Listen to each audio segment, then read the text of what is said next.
한 주간 지역의 이슈를 살펴보는 위클리 TK 순서입니다. 매일신문 조규덕 기자와 함께합니다.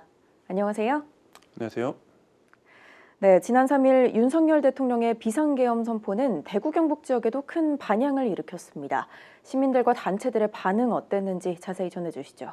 네, 대구 경북 지역에서도 비상계엄에 대한 강한 반발과 불안이 이어졌는데요. 네. 먼저 시민사회단체와 노동단체들은 대통령의 계엄 선포를 내란 행위로 규정하며 강력히 비판했습니다. 대구 동성로에서는 대통령 퇴진을 촉구하는 시국대회가 열렸고 시민단체 연대회의와 민주노총 대구지역본부, 야당이 함께 참여했습니다. 네. 또한 경북대 교수와 학생들은 경북대 비상시국회의를 출범시켜 대통령의 행위를 위헌적이고 불법 부당한 군사 반란으로 간주하며 즉각적인 체포를 요구했습니다. 지역 여론 역시 부정적입니다. 한 여론조사에 따르면 대구 경북 주민의 70.5%가 이번 계엄 사태를 내란죄로 인식하고 있습니다. 또한 66.2%가 대통령 탄핵에 찬성한다고 응답했습니다. 네. 이러한 반응들은 보수의 텃밭으로 여겨져온 대구 경북 지역에서도 비상계엄에 대한 강한 반발과 비판적 여론이 형성되고 있음을 보여주고 있습니다. 네, 이번 사태로 인해서 대구 경북 지역에는 어떤 영향이 예상되나요?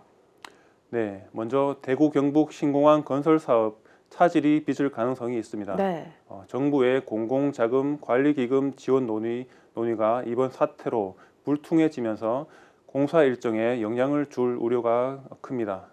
또한 대구 경북 행정통합특별법 제정 역시 지연될 가능성이 높아졌습니다. 네. 전국 불안과 여야 대립이 심화되면서 국회 차원의 특별법 제정에 난관이 예상됩니다. 뿐만 아니라 2025년 경주 에이펙 정상회의 준비에 차질이 우려됩니다. 국비 사업 예산 확보가 어려워지면서 행사 준비에 차질이 생길 수 있습니다. 네. 따라서 지금은 주민들이 일상으로 빠르게 복귀하고 지역 안정에 힘쓰는 것이 무엇보다 중요할 것으로 보입니다. 그럼 대구 경북 지역의 주요 산업은 어떤 영향을 받았나요? 네, 대부분의 지역 기업들은 정상 운영을 이어가고 있으나 거시경제 지표 변동에 주목하며 긴장을 늦추지 않고 있는데요. 네. 환율 급등 등 금융시장 불안으로 인해 대구 경북 기업들의 경영 활동이 타격을 받을 것으로 예상됩니다.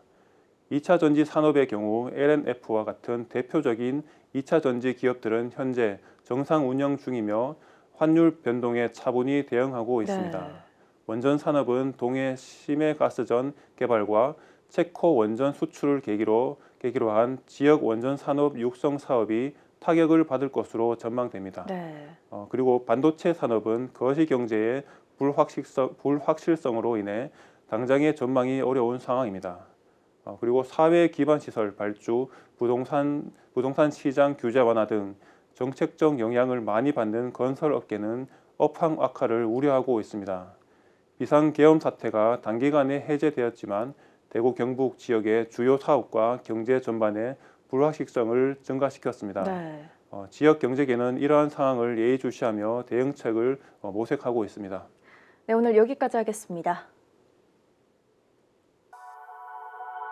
핫 컨텐츠 앤 뉴스 HCN